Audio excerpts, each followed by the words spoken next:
सर्वसामान्यांचा लोकवस्तीचा भाग आहे.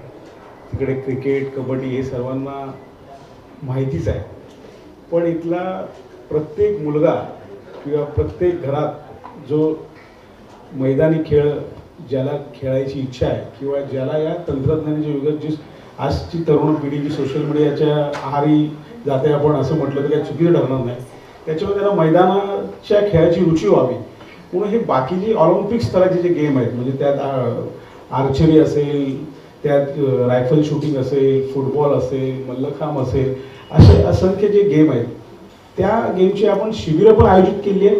आणि क्रिकेट, कबड्डी, विशेषतः अंडरआर्म आणि ओव्हरआर्म याची एक चांगली स्पर्धा आणि जास्तीत जास्त बक्षिसाची रक्कम आपण इथे या ठिकाणी देऊन जास्तीत जास्त मुलं आणि मुली आणि इथली लहान मुलं खेळांकडे आकर्षित व्हावी आणि एक इथली मैदानं पण त्या माध्यमातून टिकावी.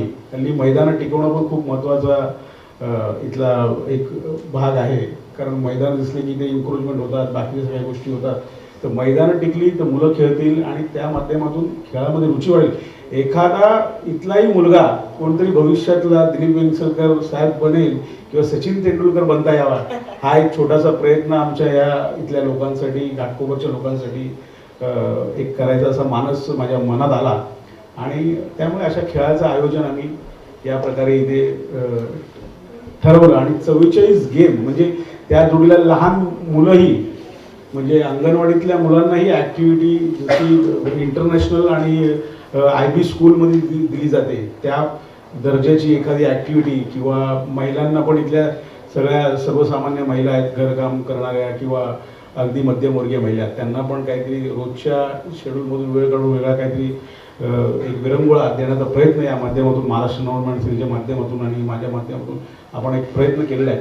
आणि मला असं वाटतं की 44 गेम आणि ते एक दत्ताजी साळवे म्हणून या विभागात एक म्हणजे मोठं मैदान आहे, त्या ठिकाणी आम्ही बऱ्या प्रकारचं एक स्टेडियम त्या ठिकाणी उभारून तिथे सगळ्या विभागात गेम खेळवून त्या ठिकाणी ग्रँड फायनल आम्ही त्या ठिकाणी करणार आहोत. असा हा एकंदरीत या कार्यक्रमाची रूपरेषा असेल.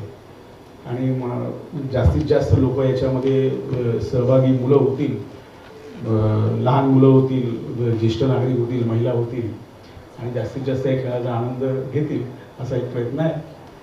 त्यामुळे माझं या प्रसार माध्यमाच्या निमित्ताने एक आव्हान राहील, जास्तीत जास्त लोकांनी याच्यामध्ये सहभाग नोंदवा आणि जास्तीत जास्त बक्षिसं ही मिळवा आणि विशेषतः करून खेळामध्ये रुची वाढवून खेळ खेळले जावे, हा यामागे एक उद्देश आहे. तर तो साध्य व्हावा एवढंच या ठिकाणी मी सांगेन या सर्वांना. आणि आमच्या विनंतीला मान देऊन एक नावाजलेलं क्रिकेटचं नाव आज या ठिकाणी आमच्या पोस्टरच्या म्हणजे उद्घाटनाला म्हणा किंवा अनावरणाला त्यांनी वेळ दिला, त्याच्याबद्दल त्यांचे खरंच आम्ही आभार व्यक्त करतो. आणि माझं असं म्हणणं आहे, तुमची पण सर अकॅडमी आहे, मोठं नाव आहे. माझा स्वतःचा भाचा हा अंडर-19 म्हणून खूप प्रयत्न त्यांनी करतो. तर असेच माझा भाचा नाही की सगळ्यांचे भाचे आणि सगळ्यांची मुलं एक आपला आयडॉल ठेवून काहीतरी पुढे दिलीप वेंगसरकर साहेबांसारखा एखादा रेकॉर्ड, सचिन तेंडुलकरांचा एखादा रेकॉर्ड करता येईल अशा प्रकारचं कधी काही मदत लागली तर आपण नक्की करा. या निमित्ताने मी एक मार्गदर्शन लागलं तुमचं तर नक्की आपण करा, अशा प्रकारची एक विनंती मी आपल्याला करतो या सगळ्या प्रसार माध्यमासमोर. आणि आपण त्या ह्याला पण उपस्थित राहा अशी आम्ही या निमित्ताने तुम्हाला विनंती करतो. धन्यवाद.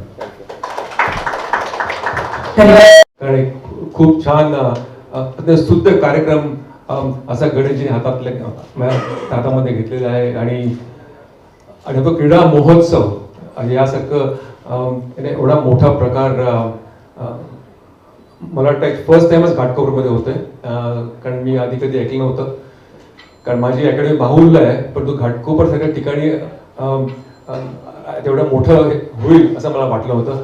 परंतु जर 43 याच्या क्रीडा प्रकार आहेत म्हणजे चांगलं असं वाटतं. आणि त्या क्रिकेट आणि कबड्डी आपण सगळं आता आपली मुलं खेळतात, परंतु बाकीचे जे गेम्स आहेत, शूटिंग म्हणा, त्या ॲथलेटिक्स, कुस्ती, मलखांब, कॅरम वगैरे, तर जास्तीत जास्त मुलांना इकडे मला वाटतं वाव मिळेल. परंतु आणि व्यासपीठ उपलब्ध केल्याबद्दल गणेशजींचे आभार मानतो. कारण अनेक मुलं जी आहेत तर they will come from humble background. आणि त्याने अगदी गरीब घराण्यातले असतील तर ते पण खेळायला येतील, कारण त्यांच्यामध्ये एक भूक असते. कारण मी एक बघितले माझ्या अकॅडमीज आहेत मुंबईमध्ये 2 आहेत, पुण्याला 1 आहे, त्याच्यानंतर आता पनवेलला मी सुरू करतोय. तर जी मुलं जी आमच्याकडे येतात तर ती हंबल बॅकग्राऊंडमधली असतात अगदी, आणि ती ज्यांना भूक असेल कुठून ट्रेनमधनं येतात, बसेसमधनं येतात, आणि त्यांचं एक ध्येय असतं की आपण मुंबईला खेळावं, महाराष्ट्राला खेळावं, इंडियाला खेळावं, IPL खेळावं. आणि अनेक मुलं माझ्या अकॅडमीमध्ये खेळलेली आहेत. तर मला वाटतं की हे व्यासपीठ खूप मोठं आहे. आणि 43 जे क्रीडा प्रकार आहेत तर त्यामधनं पण अनेक मुलं ऑलिम्पिक्ससाठी पुढे खेळतील, भारतासाठी खेळतील, ते मुंबईसाठी खेळतील, तर मी ही अपेक्षा करतो. आणि आपल्याला काही जर माझ्याकडनं जर तुम्हाला जर काय अपेक्षा असेल तर मी आहेच, नेहमीच तुम्हाला जर मदत करायला तयार आहेच. परंतु ह्याच्याबद्दल एक आणखी सांगावं वाटतं की ओपन स्पेसेस ज्या मुंबईमध्ये आहेत तर आपण ह्या ऍक्टिव्हिटी ठेवल्या नाहीत तर हे तरी एन्करेजमेंट होणार. कारण ओव्हल मैदानावरती मी जेव्हा माझी पहिली अकॅडमी सुरू केली तेव्हा तिकडे 5 ते 6 वाजल्यानंतर कोण खाली यायचं पण नाही. मग तिकडे काय काय अवैध धंदे चालायचे. आणि जेव्हा अकॅडमी सुरू झाली तर ते आता it is one of the the most beautiful open spaces in Mumbai असं म्हटलं वावं ठरणार नाही. त्याच्याने चेंबूरला माहूरला जेव्हा मी ग्राउंड जेव्हा घेतलं it was like open A toilet तसं बघितलं तर. पण आता जर बघाल त्यातनं अनेक मुलं मुंबईला खेळतात, इंडियाला खेळतायत, IPL खेळतायत. त्याच्यात तेच नंतर मग मी आधी पुढे चिंचवडला नेलं आणि चिंचवडला इंडस्ट्रियल टाउन, आणि तिकडनं अनेक मुलं महाराष्ट्राला खेळतात, इंडियाला खेळतात. आपला गायकवाड, ऋतुराज गायकवाड तो तिकडचा आहे. तो आमच्या 11-12 वर्षाचा असल्यामुळे आमच्याकडे येतोय तो, आणि तो तिकडनं आता खेळतो, IPL खेळतोय, भारताला खेळतोय. तर आता ती क्रीडा नगरी म्हणून ओळखली जाते. आणि आता पनवेलला पण पुढच्या महिन्यात आम्ही सुरू करतोय. तर तिकडची अनेक मुलं आजूबाजू गावामध्ये सगळीकडे खेळतात तिकडे, नाही पण त्यांना व्यासपीठ नाही आहे. आणि आपण व्यासपीठ उपलब्ध करूनचं काम करतोय. आणि हा एक स्तुत्य कार्यक्रम गणेशजीने हातामध्ये घेतला. मी त्यांना खूप खूप धन्यवाद देतो, त्यांचे आभार मानतो आणि त्यांना खूप खूप शुभेच्छा देतो. थँक्यू.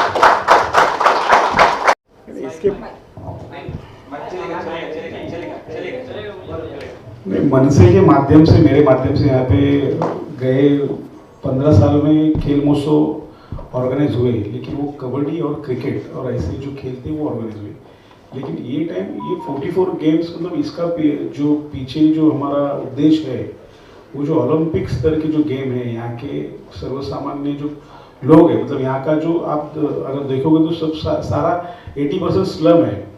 तो यहाँ पे ये जो ओलंपिक लेवल के जो गेम है, football, basketball end archery, rifle shooting और कई जो गेम है उनका भी मतलब अवेयरनेस होना चाहिए, और लोग इसकी तरह अट्रैक्ट होके ये सब खेल भी खेल के कोई ओलंपिक प्लेयर यहाँ का बनना चाहिए. ये उद्देश्य से हम लोग ने ये सब ये हमारा मानस है कि ये आयोजन हमने किया है. नहीं, जो यहाँ पे प्लेयर्स तो नहीं रहेंगे. आर्चरी, राइफल शूटिंग या फुटबॉल यहाँ के ये प्लेयर नहीं मिलेंगे, लेकिन हम उनके लिए ये शिविर जो है मतलब वो ऑर्गेनाइज किए हैं. मतलब ट्रेनिंग यहाँ पे लेंगे प्लेयर्स लोग, और जिनको लगा इसमें रुचि है तो आगे हम उनको गाइडेंस करेंगे. कोई एकेडमी या कोई गरीब बच्चा है तो उसको कोई हम हेल्प भी कर सकते हैं कि आगे अगर उसमें स्पार्क है तो आगे जाने के लिए हम हेल्प भी करेंगे. अगर बात करें इस खेल महोत्सव की, ठीक है, तो इसमें अगर राजनीतिक तौर पर बात करेंगे तो राज ठाकरे भी यहाँ पर आने वाले हैं. हम प्रयास कर रहे हैं. 9 तारीख को पार्टी का वर्धापन दिन है, 10 तारीख को ग्रैंड फाइनल है. जैसा टाइम साहब का मिलेगा वैसा हम साहब को लाने का तो ये करेंगे. और ये कितने दिन का गेम होने वाला है? 1 डेज का है फिर? नहीं, ये 5 डेज वहाँ पे, मतलब वैसे हर विभाग में ये गेम्स होंगे. इसका ग्रैंड फाइनल जो है 5 तारीख से लेकर 10 तारीख तक वो दत्ताजी सालवे ग्राउंड पे, जो बड़ा ग्राउंड है वहाँ पे एक स्टेडियम और बहुत बड़ा सेटअप लगा के हम लोग वहाँ पे एक साथ कर रहे हैं. जैसा जो अभी ओलंपिक लेवल के जैसे गेम रहते हैं एक साथ सब वैसा करने का प्रयास है। यहाँ के लोगों को एक खेल के लिए रुचि बढ़ने के लिए अलग स्तर का हम लोग यहाँ पे आयोजन कर रहे हैं, बहुत बड़े स्तर का। सर तुम्ही काय सांगणार याबद्दल गेम जो होने वाला वगैरे कशाबद्दल हे खेळ हे खूप छान कार्यक्रम हातामध्ये घेतलाय, कारण ह्याच्यामुळे अनेक खेळाडू एक संधी उपलब्ध होईल, प्लॅटफॉर्म मिळेल त्यांना आणि त्याच्यामधनं पण ऍक्च्युली प्लेस स्पॉट करता येतील. कारण समजा जर तुम्ही आपले अप्रतिम खेळाडू असतील, कारण खूप प्लेस असे असतात की ते क्लबमध्ये खेळत नाहीत किंवा स्कूल कॉलेजमध्ये खेळत नाहीत, पण ते असे बाहेर येऊन खेळतात. तर त्यांना ऍक्च्युली स्पॉट केलं आणि त्यांना पुढे आणलं तर ते मुंबईसाठी खेळू शकतील, इंडियासाठी खेळू शकतील, IPL खेळू शकतील आणि बाकीचे जे गेम्स आहेत त्याच्यामध्ये पण ते ऍक्च्युली पुढे खेळू शकतील. मग ऑलिम्पिक्स खेळू शकतील, एशियाड खेळू शकतील, कॉमनवेल्थ खेळू शकतील. तर ही अपेक्षा माझी आहे त्यांच्याकडनं आणि गणेशजींनी खूप छान प्रोग्राम हातामध्ये घेतलेला आहे, त्यांचे खूप खूप आभार मानतो. और तुम्हारा नाम आपको नाम कैसे लगा वैसे जिगरबाज? बहुत बढ़िया है, ये बहुत जिगरबाज है क्योंकि इतना बड़ा प्रोग्राम हाथ में लिया है, इजी नहीं आयोजित करने का इतना बड़ा प्रोग्राम. आते बहुत बहुत खुशी है and all the best to him. बहुत बहुत शुभकामनाएं सर आपको. Thank you sir. आपसे जानना चाहेंगे इसमें घाट के ऊपर के अलावा भी बाहर के भी लोग इसमें जुड़ सकते हैं या ओनली? नहीं, ये टाइम तो ओनली फॉर घाटकोपर हम लोग ने ऐसा ये किया है कि घाटकोपर के लोग और प्लेयर्स हैं खेलेंगे. अभी तक आपके पास में कितने फॉर्म?